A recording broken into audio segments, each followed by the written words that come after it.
Good evening, I'm Shawn Yao. I'm Pauline Verzosa. I'm Edwin Gao, sitting in for Ces Oreña-Drilon. The big stories tonight. Surrendering to the International Criminal Court, or the ICC, is out of the question for Senator Dela Rosa. His lawyers also believe there is just no existing legal basis to turn the former PNP chief into a foreign court.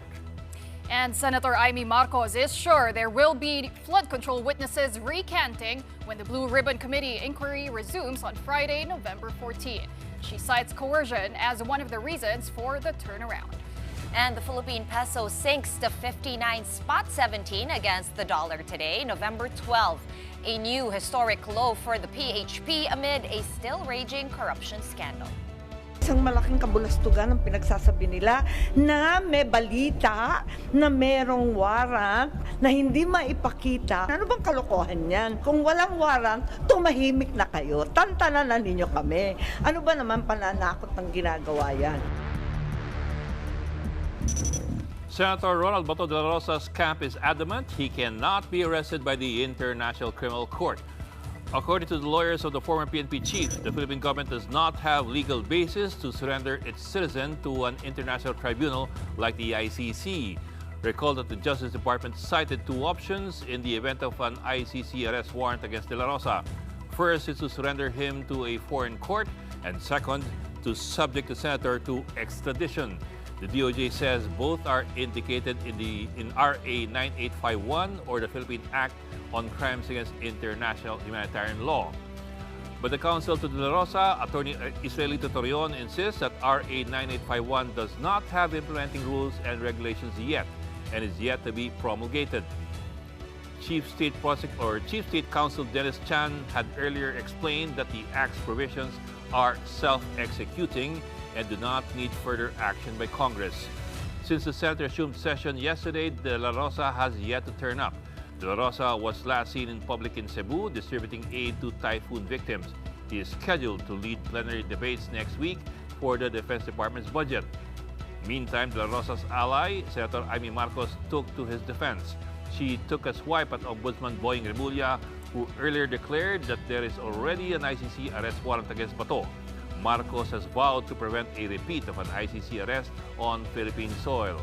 Back in March, former President Duterte was arrested and flown to The Hague, where he is currently detained for charges or crimes against humanity.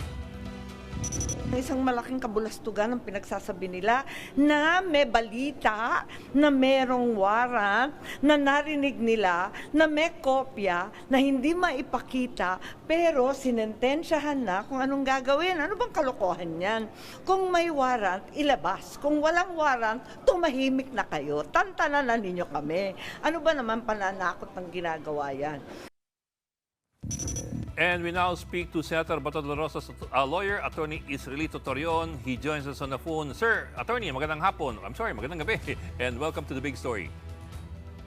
Hello, sir. Hello, Sir Ed. Good evening. Good evening. And to all listeners and watchers of this popular station. Good evening. No, popular station, okay. Well, sir, we don't want to presume anything. Pero, well, let me just ask you straight out po. Is the senator in hiding? Or because he does not have to be naman yet, di ba? But is he in hiding? Yeah. No, he's not in hiding. He just wants to secure more facts, knowing the different messages being given to us by the administration.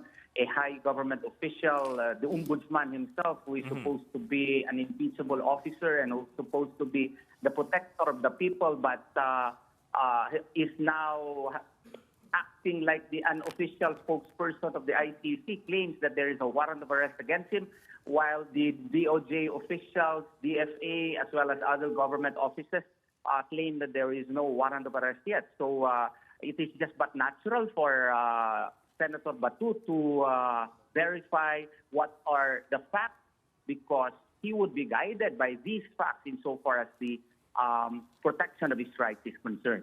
That's expected. When you say he has to verify the facts, you mean that he has to verify if there really is a warrant already issued? Yes, if there really is. So it's not what you call this, a surprise fact if he is making himself not available at the moment. But that does not mean that he is in hiding.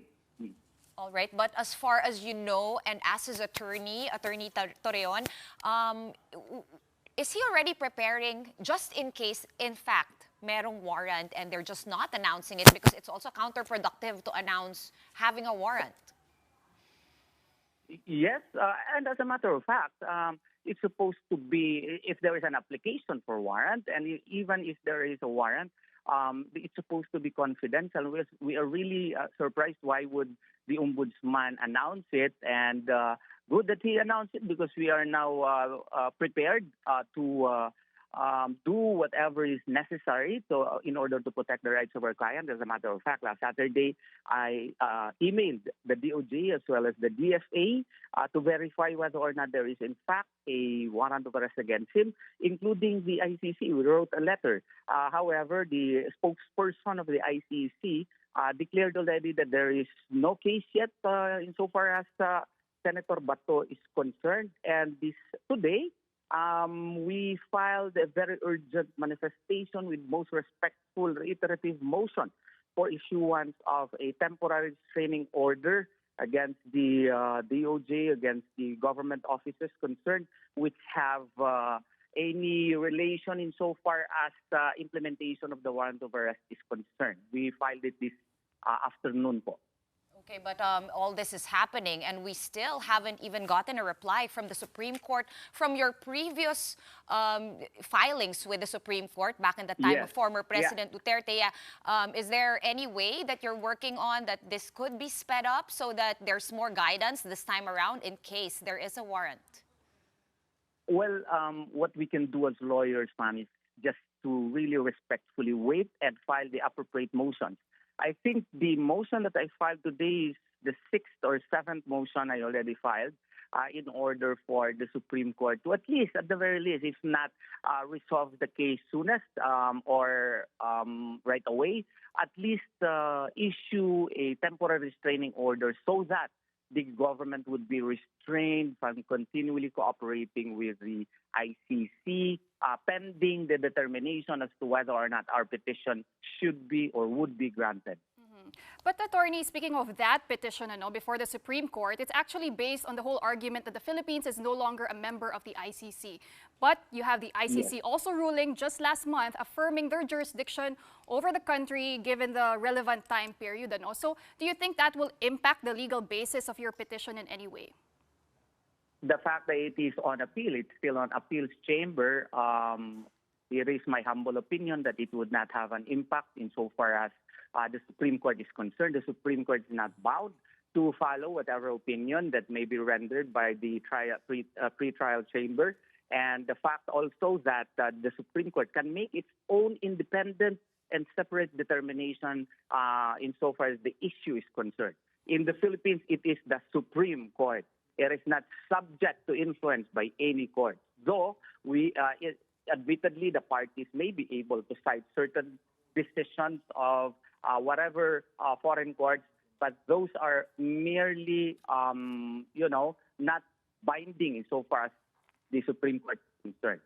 Mm-hmm. Sir, well, I'm not a lawyer, as you already know, but a question lang from a layman's point of view. Can the Supreme Court issue a restraining order against something that may not yet have happened? Kasi nga, we don't even know if there is already an arrest warrant, and even then, the arrest or the surrender, whichever way you look at it, is not by the ICC but by the Interpol with the PNP. Well, that's the whole idea of the temporary restraining order. There is a clear and urgent necessity for the court to act because of grave and irreparable injury that may happen or that may arrive or that may occur insofar as the rights of the petitioner is concerned. If it happens already, then the TRO would no longer be effective. So that is why a TRO is very relevant and important insofar as our case is concerned. The fact that it would be the Interpol that would be implementing the warrant or issued the red notice, we, I think, included that also in our petition, sir. Mm-hmm. Actually, sir, the other problem then is, or actually the other question then is, of course, we do recall the petitions filed with the Supreme Court by Paulo and Veronica and Baste Duterte for a TRO back in, I think, March 12. That's habeas corpus. That's habeas corpus. Habeas corpus, apo. Habeas corpus. Back in... Mine was certiorari, prohibition, and with prayer for TRO and preliminary injunction. Yes, sir. Well, I bring that up, the habeas corpus petition, kasi the Supreme Court has not acted on that for the past 8 months. And more or less, you see some parallels, well, at least possible parallels between the case of the former president and the case of the former PNP chief as far as the implementation is concerned. So what are the chances, po, that you can get or you can finally bag agreement from the Supreme Court in a parallel case that has not been acted on in the last 8 months?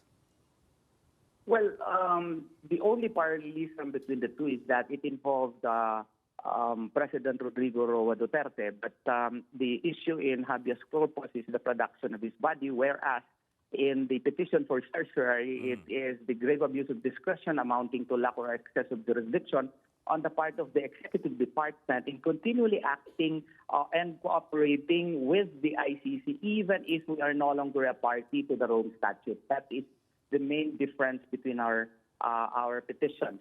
And this difference is quite important, like the fact that the issues that in the case that I filed are still very relevant and material because especially insofar as Senator Bato Dela Rosa is concerned, because Senator Bato Dela Rosa has not yet been arrested. So, therefore, there is a justiciable issue as to whether or not Senator Bato Dela Rosa's alleged warrant of arrest has to be implemented in the light of the fact that the issue precisely is still pending with the Supreme Court. Are you hopeful that the Supreme Court will rule either on all the filings with regard to the former president, or kakalimutan na nila yon and they'll just focus on this since this is the more current one with Senator Bato? I'm not only hopeful, ma'am. I am prayerful and I am on bended knees before the Supreme Court that it will act on our motion. As a lawyer, we always maintain respect, utmost respect to the highest court of the land. And as a lawyer, we do not expect that everything in our prayers will be granted. We will be happy it will be granted, but as to whether or not we should be disrespectful to the Supreme Court, even if it has not acted on our motion yet, we cannot do that. That is why we remain respectful and we remain hopeful and prayerful that finally it will act on our motion. Also, there's 9851, RA 9851. There's also that debate right now whether it's self-executory or not, and there seems to be two sides to that. Of course, you are of the... Yes. Yeah, so are you also asking the Supreme Court to decide on this? Parang nung forthwith, di ba, pinag-uusapan natin. Yes. But actually, supposedly that's a non-issue. But I would understand the DOJ, why it would say that it is self-executing. Even if the DOJ would read again Manila Prince Hotel case, the Supreme Court there clearly ruled that the issue as to whether or not the provision is self-executing or non-self-executing applies only to state principles, Article 2 and other state principles of the Constitution. It does not apply to laws or statutes because laws or statutes can only be executed, one, if there's already publication, second, if there is already an implementing rules and regulations. And in certain cases, if there are penal provisions, the law or even administrative orders even have to be submitted to the UP Law Center. And the fact that an IRR has to be promulgated yet before a law can be implemented proves that the provision of a statute is not self-executing. And that is why here, in so far as Article 17 of the Republic Act 9581 is concerned, the fact that the Supreme Court has to issue IRR rules insofar as extradition is concerned proves my point. but there is yet no IRR insofar as surrender is concerned. Because even if we base it under Article 59 of the Rome Statute, the competent judicial authority has not even been defined in our legal framework. Would it mean RTC or the Regional Trial Court, or would it mean the Municipal Trial Court? Even the law of the state, as mentioned in Article 59, paragraph 2, it does not even define as to whether that would refer to our rules on criminal procedure, or would that include the constitutional provision under Article 3, Section 1, requirement on due process and other provisions of our 1987 Constitution. Even under Article 59, Section 2, paragraph B, that the person has been arrested in accordance with a proper process, that has not even been properly defined, and that can only be defined if there is an implementing rules and regulations that will be issued by the appropriate body. The fact that there is no clear-cut IRR insofar as surrender is concerned proves my point that it cannot be implemented.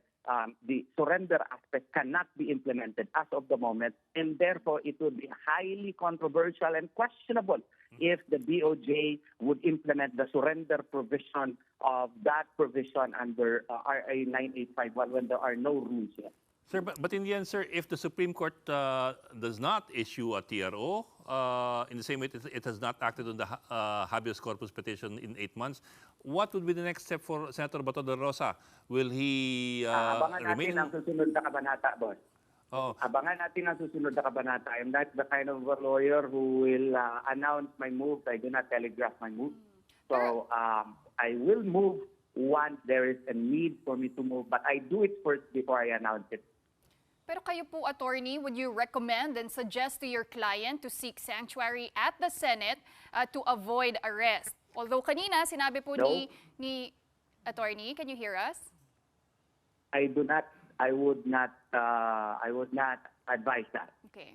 Simply because of the fact that the spokesperson of the Malacanang already declared that it would be illegal on the part of Senator Bato de la Rosa to seek sanctuary in the Senate, because according to her, the punishment of the crime allegedly committed by Senator De La Rosa is more than 6 years, forgetting the important point that such rule would only apply to punishment by local laws. It does not contemplate punishments that covers violation of international humanitarian law. But given that she made that statement, why would I advise my client to put his security and liberty at risk?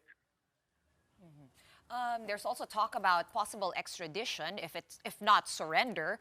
What are your thoughts on that? Of course, the argument there is pretty clear. The ICC is not a state. That's the main argument. But is it possible na madelay siya sa korte using, I don't know, some arguments perhaps based on the law? Well, the other side would always claim that the extradition rules would not apply, simply because of the fact that under Rule 1, Section 3M, the requesting state means the foreign state, and ICC is not a foreign state. I tend to agree with that, and PB 1069 likewise applies to a state-to-state extradition request. I tend to agree with that also. But as to whether or not the government would avail of extradition proceedings is up to the government, and if they do that, then I will just have to face it in court. Attorney, one final question from me. What are your expectations when it comes to the Philippine government? Because you did mention in a previous interview that the Philippine government can actually speak to the ICC and request na ibalik na lang po ang dating presidente. And you cited a mechanism within the ICC. Can you shed more light on that, attorney? Well, there is that mechanism within the ICC where you can actually send communications, no? And that communication can be sent to the ICC. And part of my prayer actually is that the Philippine government should be required by the Supreme Court to file that appropriate communication to the ICC, stating that the arrest of President Rodrigo Roa Duterte was illegal, and therefore the jurisdiction over his person is questionable, and such should be raised to the ICC, and it's up to the ICC to act on the matter. That is legally possible under ICC rules. Sir, pasingit lang, sir. My very last, sir. Kasi we don't even know if the ICC will ever announce arrest warrants in specific cases. Yes. As a general rule, I think it's all confidential. So which means, Yes, yes. apparently, which means na we never will know if he's up for arrest or surrender until it happens. In the meantime, ano po mangyayari niyan? Si Senator Bato will be, as you say, scarce. Well, sir, we do not care if the ICC actually issues a warrant against him because that is beyond that.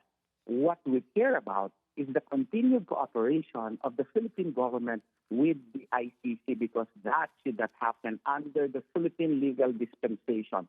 The fact that we already withdrew from the Rome Statute and that became effective on March 17 of 2019, the rule of the day is that whatever processes that the ICC may issue, the Philippine government should not be involved with it, should not cooperate with it. That is our concern. And that is why we are continually requesting through the filing of appropriate pleadings, the Supreme Court to agree on our legal position, but most respectfully, we pray to the Supreme Court most respectfully, sir. Okay. Maraming salamat, Attorney Israelito Torion, ang abogado po ni Senator Bato Dela Rosa. We're going to be taking a very quick break, but coming up, the government launches a campaign against flooding several decades into the perennial problem in the country. We speak to Public Works Secretary Vince Dizon when the big story returns. Stay with us.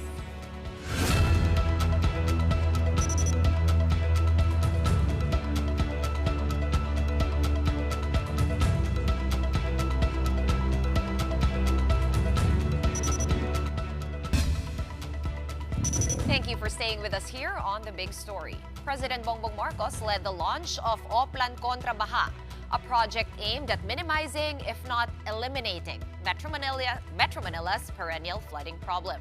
According to President Marcos, the target is to decrease inundation of NCR areas by up to 60% through fixing pumping stations and continuous cleanup and dredging of rivers. All these should be done consistently and without fail for at least 9 months.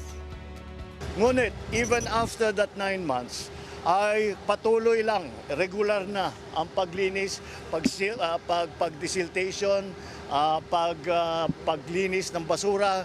Lahat ito ay patuloy natin gagawin. Hindi natin pwedeng tigilan dahil alam naman natin umiipon pa. Oplan Kontra Baha is a public-private partnership project that will enlist the help of business sector frontliners. The initiative will be expanded to Central Luzon and will also target the maintenance of waterways. Kailangan natin yung private sector dahil sila ang tumutulong at mabilis gumalaw. Kaya't nandito si Manny Pangilinan, nandito si Ramon Ang, ay silang dalawa ay nag-volunteer na sila na ang gagawa sa marami dito sa kailangan na gawin na trabaho. Meanwhile, casualties in the twin typhoons of Tino and Uwan that struck the Philippines continue to rise each day. Latest figures from the Office of Civil Defense show the number of deaths from Uwan has climbed to 27. Most of the dead come from the province of Ifugao, followed by Benguet, Nueva Vizcaya, Mountain Province, and Kalinga. 36 are reportedly injured, while 2 are missing. As for Typhoon Tino, the OCD reports that the death toll is still at 232, but the missing across Visayas and Mindanao remain at 112. Most of the perished had lived in Cebu, followed by Negros Occidental and Negros Oriental. Injuries stood at 523, including 451 in Cebu alone. 3 days after Typhoon Uwan made its landfall, 44 of 49 barangays in Tuguegarao are still inundated. The water level at Cagayan River has also risen as it serves as a catch basin of the provinces of Isabela, Nueva Vizcaya, and Quirino. Meantime, schools in Albay have sustained damage from the typhoon, like this one at Kararayan Naga Elementary School in the town of Tiwi. Parts of the roof have been peeled and books have been scattered on the ground. The school served as evacuation center, but students cannot use the classrooms anymore because of the extent of the damage. And at this point, we now speak to who could be the busiest cabinet member these days, Public Works Secretary Vince Dizon. Secretary, welcome to the Big Story and thank you for joining us. Good evening po. Ed, Shawn, Pauline, Ces, good evening po. Well, sir, I know you're so busy, but yeah, you took the time to be with us and we really appreciate it. But sir, let me start off with this po. Of course, we had twin typhoons and a question on a lot of people's minds, especially dun sa Visayas area, was do you have any idea of just how much of the deaths could have been avoided or were avoidable if proper flood control projects were properly implemented? I know, of course, malakas yung bagyo, maraming tubig, versus were there poorly planned and poorly implemented flood control projects in the region? Opo, clearly, Ed, no, when the president went to Cebu 2 days after Tino hit, no, he told the officials of Cebu, the governor and the mayors, that we had just gotten hold of a master plan Opo. that was completed in 2017. No, 2017 natapos yung plano. Ito ay ginawa sa tulong ng Japanese government through DPWH. At ang nakakalungkot talaga dito is hindi nasunod kung ano yung nandun sa plano, ano? Hindi nasunod kung ano yung nandun sa plano. At dahil doon, yung mga proyektong dapat na-implement sana 8 years ago, hindi na-implement. And instead, kung ano-ano na lang ang ginawa, no? Na clearly, hindi po na-prevent kahit papano itong napakalaking disaster po na nangyari sa Cebu at sa ibang lugar, pati sa Negros, pati sa ibang parte ng Mindanao. So, this really shows the human cost of government failure, Ed. No? And I think what we have to learn from this is that when plans are done, and they are done correctly, and when they are implemented properly, then these things are avoidable. Clearly, the storms now are stronger than they were in the past. But I would like to believe that if these plans were implemented the way they were supposed to be implemented, then we would have had less damage and less loss of human life. And I think that is the difficult and very, very painful lesson that we have learned at the cost of, and as a result of essentially government failure. No? So the president said, enough is enough na dito. While we have to make people accountable for those projects that were not implemented and those projects that were not implemented well, we still have to move forward and finally implement the master plan that's already been there for the last 8 years. So yan po ang tinatrabaho namin ngayon. In fact, I was just in several meetings with former Secretary Babe Singson, with our partners from Project NOAA, from the University of the Philippines, from DNR, and we are already now in the process of trying to operationalize all these plans so that we can start doing them properly now so that hopefully we can avoid this happening again in the future. Sir, follow-up lang po on that master plan. It's a good thing that you found the master plan for Cebu. But I'm also wondering about, kasi nabanggit natin ni Babe Singson na meron siyang master plan na iniwan for on the national level sa DPWH when he left in 2016. Any luck in finding out what happened to that master plan that Babe Singson was talking about? Opo, napag-usapan po namin yon ni Secretary Babe Singson. Nasa amin na po yung plano. Okay. Ang kailangan lang po dito ay i-update dahil halos mahigit 10 taon na po ito, no, since nagawa. 2013 po ito natapos. And this really pertains to the 18 major river basins all over the country. No? Ito po ito talaga yung mga hazardous areas dahil alam natin na kapag merong malalaking mga ilog tulad ng halimbawa sa Cebu, yung Mananga, yung Butuanon at yung Kotkot Rivers, yan po, talagang kailangan proteksyonan yung mga communities from potential flooding, lalo na kapag may mga napakalalakas na bagyo na dumarating. No? So, yan po ay pinag-usapan na namin at sa kasalukuyan po, naghahanda na kami ng execution plan or ng implementation plan para masimulan na po ito at ma-implement na po ito once and for all. Marami po dito ay taon pa po ang bibilangin dahil hindi naman po ganun kabilis gumawa ng mga dam sa mga bundok, hindi naman po ganun kabilis gumawa ng mga alternate river channels. Pero we have to start now, no? Kasi nga po, sad to say, hindi po ito ginawa ng mga nakaraang taon. Sec Vince, itong plano na ito, no, what makes it so special is that not only is it a flood mitigation plan, but it also solves that other perennial problem of Cebu na wala silang tubig. Tama po. Medyo Tama magulo po yung kayo dyan. coordination dito. You have NIA, you have DENR. Can you detail, in layman's speak, siguro kahit mabilis lang, ano ba yung itsura nitong plan? And is it not Opo. outdated since it's also 8 years ago? Opo, kailangan pa rin pong i-update. Kaya nga po kasama namin ang Project NOAA, kasama namin ang University of the Philippines, ang DENR, para i-update po yung mga datos, no, nitong planong to, para ma-adjust kung kinakailangan yung mga kailangan nating gawin. Pero I think si Professor Mahar Gagmay said it best when the President was speaking to him this morning at the launch of Oplan Kontra Baha, no, in Metro Manila. Ang sabi niya, there is no one single silver bullet. There's no one single solution to the perennial flooding problems all over the country. No, it is really a collection of multiple ways to address not only flood mitigation, but water resource management. Tama po yung sinabi mo, Shawn, no? Ang nakakalungkot sa Cebu, ang Cebu po ay binaha. Ang dami pong tubig na nakasira ng property, nakamatay. Pero ang isa po sa pinakamabigat na problema ng Cebu ay kakulangan ng tubig. At they have to resort to building desalination plants that cost so much money, and yet there's so much water resource within the province of Cebu, in the mountains of Cebu, that unfortunately, because of the non-implementation of these plants, hindi po natin nakokolekta at in the same breath, hindi natin nape-prevent itong mga ganitong klaseng mga sakuna na nangyayari. No? So, kailangan nga po talaga, we have to just come together, nasabi niyo na po, NIA, DNR, yung pong Metro Cebu Water District, DPWH, everyone po, the LGUs, the provincial government, we all just have to come together and finally execute all these plans that have been sadly hiding in some drawer in DPWH for the last 8 years. Pawi, do you have a question on Cebu?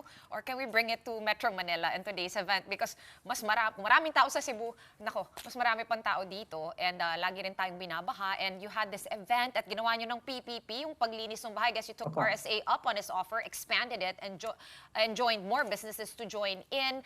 The question is, Sec, is this possible? And are you going to be following the National Master Plan of former Secretary Singson as well? Yes, this is part of it. No, there are several components to what the president launched today. No, the first most important component is the clearing of waterways. There are more than 120 waterways. These are esteros. These are major rivers in the Greater Metro Manila area, stretching from Bulacan all the way to the east in Rizal, all the way to the south in Cavite and Laguna. No, ang dami pong mga estero at ang problema po sa lahat ng estero at sa mga ilog natin sa Greater Metro Manila area ay barado po silang lahat. Barado po sila dahil sa basura, na dekada na ang build-up. Barado po sila sa dekada na ring build-up ng putek at ng siltation.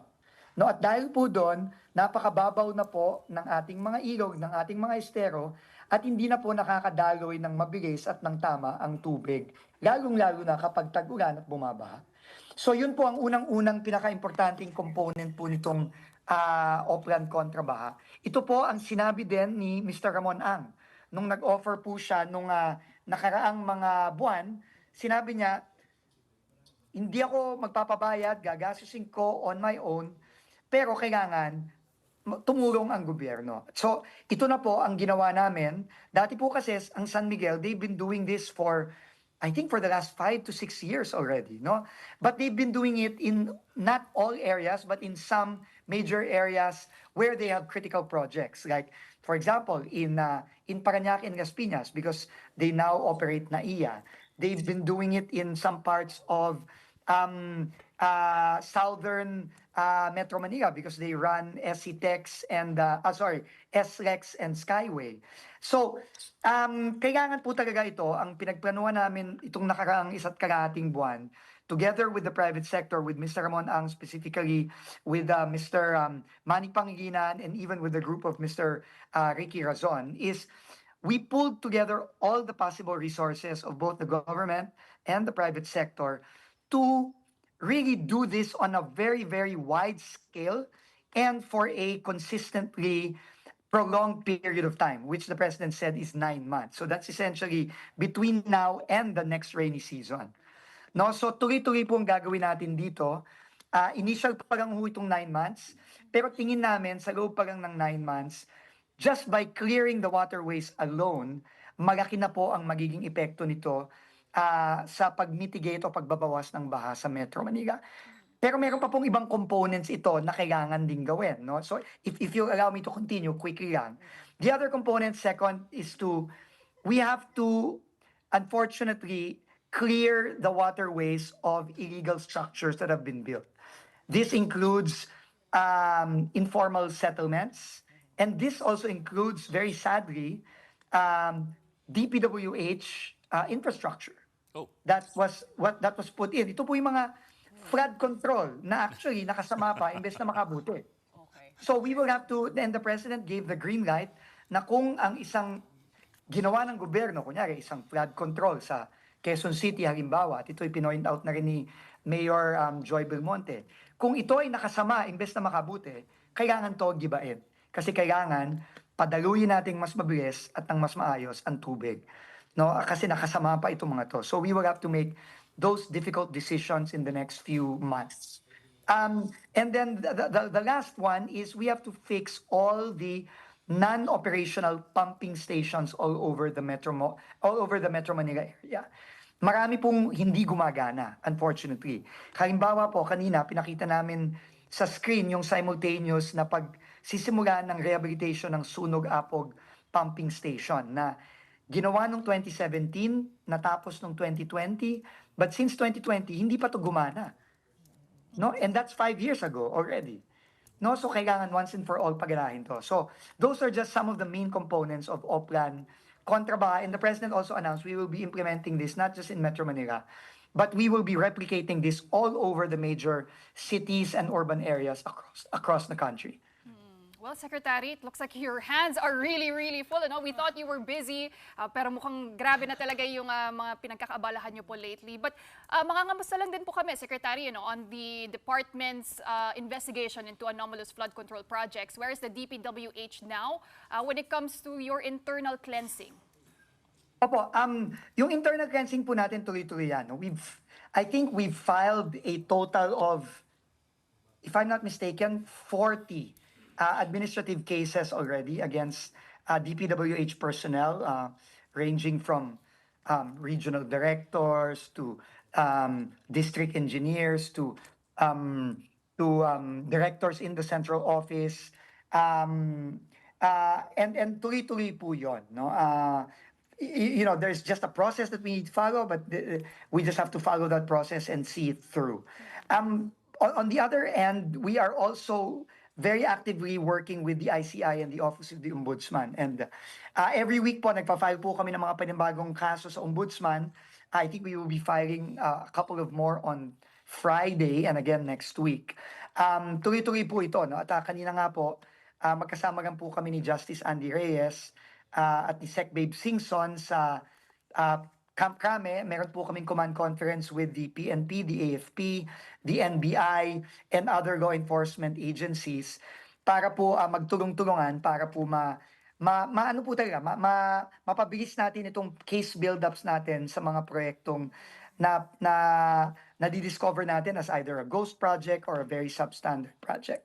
So tuloy-tuloy po yun, no? Ang pagpa-file ng kaso at yung tuloy-tuloy din po ang pag-iimbestiga. So more cases will be filed, Secretary. Pero tuloy pa rin po ba yung sinabi nyo na we can expect na may makukulong ngayong Pasko?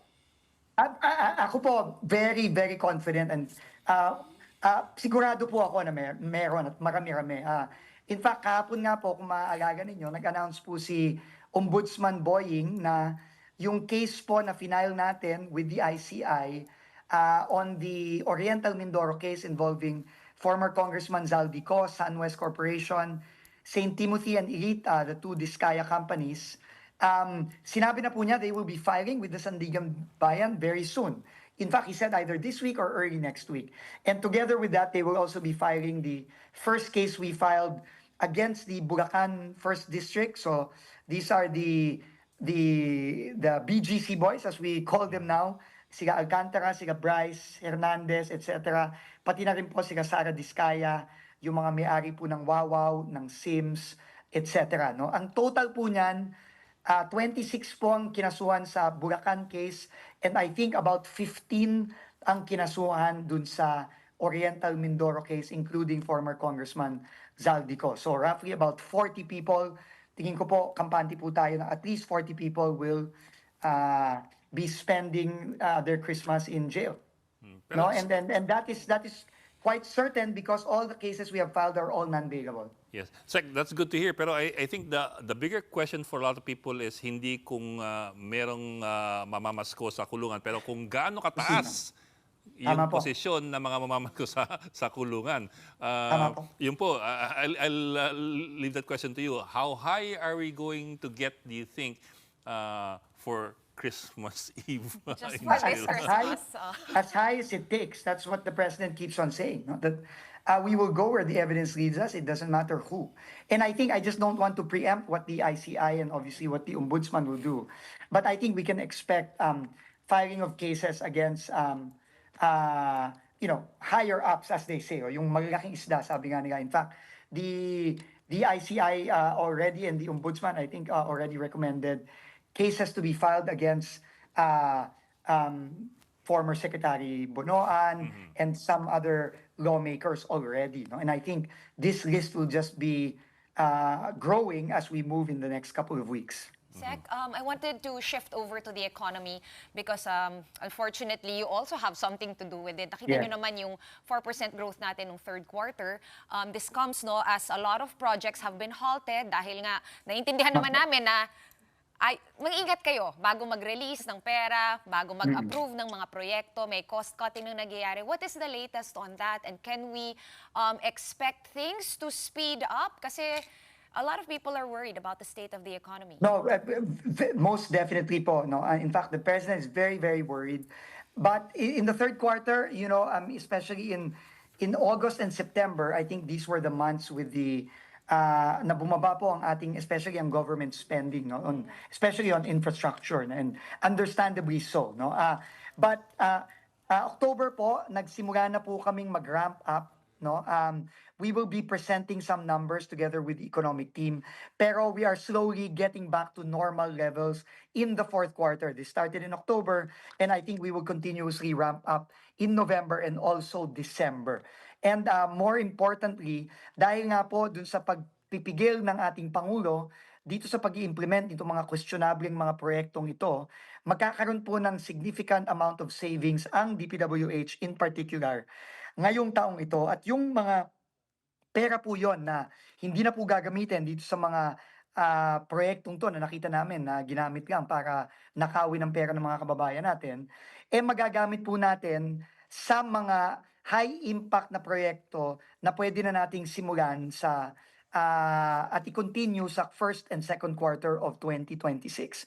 So we will ramp up for starting the fourth quarter, starting now, and ramp up even more for quarter 1 and quarter 2 of 2026 para naman po mabawi natin itong pagbagal sa ekonomiya ngayong third quarter.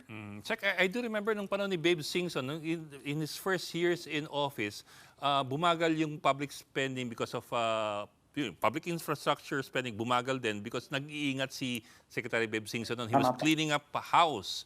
In fact, he was being blamed by some people for that, which would have been a good thing dapat nga eh. But but having said that, it's also good that you found in the master plans. My question is, I remember kasi noong September, the announcement from Malacanang was cancelado muna ang lahat ng flood control projects next year because of all these problems. So what happens to the flood control master plans that we've found already? Can we still make revisions or amendments Exempted ba yun? How does that work po? Yung JICA plan. Ganito po, no? Ito nga po, kaya nga, kaya nga po meron tayong, ang maganda po dito, ngayong 2025, meron po tayong savings, no? Meron po tayong savings ngayong 25 dahil sa mga hindi na natin pinatuloy. At yun po ay pwede natin gamitin para simulan na itong mga critical na proyekto kahit na tinanggal po ng ating Pangulo yung roughly 250 billion for locally funded flood control projects for 2026. So, dun po natin kukunin sa savings na nakuha natin na significant din po ngayong 2025. So, kahit na po wala na yung mga flood control na ginagay sa 2026 budget na alam naman natin na kapareho din itong mga nakaraang mga proyekto na alam naman natin kung saan napunta ang pera, ito pong savings na nakuha natin, magagamit natin ngayon sa mga para umpisahan itong mga tamang project base sa mga nakita na nating master plan na nandyan na pala. Okay. Sir, maraming salamat for joining us tonight. Sana hindi kayo magsawa. And we hope Salamat we can po, have you sir. again. Thank you, Salamat sir. po, Sir Ed. It's good to see you again po. Secretary Vince Dizon ng Department of Public Works. On to other news. Speaker Boji D is pushing for a law that will ban political dynasties in the Philippines. During the resumption of House sessions, D admits to being part of a political dynasty in Isabela province, but he insists that service in government is not something inherited, but rather entrusted by the people. In his push for the measure, D wants House colleagues to finally have a clear definition of a political dynasty. At the moment, the Speaker has 16 relatives in public office, including his son and nephews who serve alongside him in the House of Representatives. Ang layuning ito ay hindi upang hadlangan ang sinuman, kundi upang palawakin ang pagkakataon para sa mas maraming Pilipino na makakapaglingkod at makibahagi sa pamahalaan. Now, over at the upper chamber, Senator Amy Marcos says some witnesses in the flood control scandal will recant their testimonies this Friday, November 14. Now, that's the day the Senate Blue Ribbon Committee resumes its inquiry into the flood control scandal. But could that include so-called surprise witness Orly Guteza? The Marine Sergeant was supposedly a former security consultant to now resign Ako Bicol Party List Representative Zaldico. Guteza claimed to have delivered flood control kickbacks, which he called basura, to Ko and former House Speaker Martin Romualdez. These claims were not backed by evidence. Senator Marcos declined to say which witnesses will be taking back their testimonies, but did come out with this statement. Sa palagay ko, kahit ano pang mag-recant dyan, kahit ano pang mangyari, kahit si Gutesa man at yung iba pang Marines ay magbaliktaran. Di ba sinisiraan na siya, naumpisahan na peke daw, yung nag-notarize, nag-falsify daw, kung ano-ano ang sinasabi. Wala naman naniniwala na sa inyo. Linilin lang ninyo ang sambayan ng Pilipino. Pero ang Pilipino hindi na po magpapaloko. O basta, yun na yun. Abangan na lang ang susunod na kabanata. Basta alam ko na magbabaliktaran ang mga testigo. Asahan ninyo. Tinakot ng tinakot. Tapos, yung mga gustong magsalita pa ay itinago. Marcos also said Romualdez is not attending the Blue Ribbon hearing on Friday. She claimed that her cousin was supposed to be a, quote, VIP witness, but has since backed out. Bago ata isip, nahiya din sa sarili. Kasi ang dating narinig ko, magiging state witness, siya ang magiging star witness, bibigyan ng witness protection. Pwede ba naman yun? Linuloko na tayo ng lubus-lubusan. We're just going to pause for another breather, but after that, former Senator Juan Ponce Enrile remains in intensive care as he battles pneumonia. That story and more when we return. This is The Big Story on One News. Stay tuned.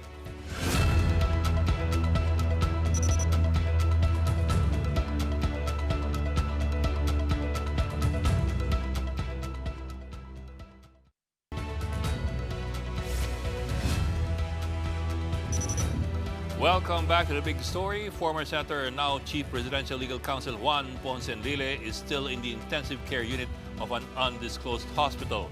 In a statement posted on social media earlier today, Katrina Ponce Enrile confirmed that her father is battling pneumonia and that he is under, and we quote, the dedicated care of his attending physicians and medical staff who are providing him with the best possible treatment and attention. Katrina thanked all those praying for the former Defense Secretary and Senate President. She also asked for privacy at this time and promised to share updates, quote, when appropriate. Recall that Senator Jingo Estrada announced in the Senate plenary session yesterday the condition of Enrile, whom he claimed has slim chances of survival, citing his sources. A frail-looking Enrile was last seen in public during the promulgation of his last graft case over pork barrel on October 24. He has been cleared of all cases pertaining to the PDAF scam. And now in other news, the peso sank to a new low this Wednesday on the back of weak market confidence. The peso closed this Wednesday to 59.17 to the dollar, shedding 18.5 centavos and surpassing the previous record low of 59.13 on October 28. Mike Ricafort of RCBC says the recent political noise has continued to weaken the local currency. The corruption scandal has also been affecting investor confidence in recent weeks, dragging down the markets to multi-year lows. Ricafort says the peso may strengthen in the coming weeks due to holiday-related remittances. Meantime, former United Nations Secretary General Ban Ki-moon urges leaders to champion global citizenship and Sustainable Development Goals, or SDGs. His message during the Asian Forum on Enterprise for Society called on political and business leaders to integrate moral responsibility in their work. Mobile Journal Fatima Baduria has the story. Former United Nations Secretary General Ban Ki-moon has urged leaders to champion global citizenship and sustainable development goals. His message during the Asian Forum on Enterprise for Society called on political and business leaders to integrate moral responsibility in their work. Ban encouraged enterprise leaders to pursue a long-term global vision on the first day of the forum in Makati City. During his term from 2007 to 2016, Ban led efforts for the Paris Agreement on Climate Change and Sustainable Development Goals, or SDGs. We need global solutions to global crises, such as regional conflict, pandemics, climate change, which have underscored our interconnectedness. And such solutions must be rooted in partnership. Everyone has a moral responsibility to act everywhere, but enterprise leaders are uniquely positioned to help prosperity, advance development, and lead our future to new heights. Among the 17 SDGs, he called for a renewed focus on well-being, quality education, gender equality, and multi-stakeholder partnership. With just 5 years to go, implementation of the SDGs final goal. Unless we work together, we will have to regret to our succeeding generation. Therefore, collaborate across borders, seas, and generations. He also emphasized the importance of combating climate change, lamenting U.S. President Donald Trump's withdrawal from the Paris Climate Change Agreement. The United States, the second largest greenhouse gas emitting country, second largest only next to China, they are out of this process. This is very irresponsible. We must work together, proving that the fight against climate change does not depend on one leader, but on the collective will of humanity. Amid the prevalent use of AI, enterprise leaders were also urged to incorporate their moral responsibility into their technology use. The two-day event, hosted by the Asian Institute of Management, aims to set standard and priorities for enterprises to withstand challenges. Kapatid, Fatima Baduria, we are One News. Sana maging trend yun, no? Yes. I mean, really, moral responsibility and business and everything we do, leadership. Not just in business, hopefully. Staring. Saan ko ba galing? Ayun na. Sa kuweba ng mapag-asa. Ayun. Optimism won't hurt. Okay, but for tonight, that's it for the big story this week. Thank you so much for watching. We are back here tomorrow. It's midweek, I'm sorry. Yes, it is midweek and Not so for this traffic. week. We'll see you tomorrow at 7:30 p.m. Kapatid, we are One News, all sides, all time. Good night.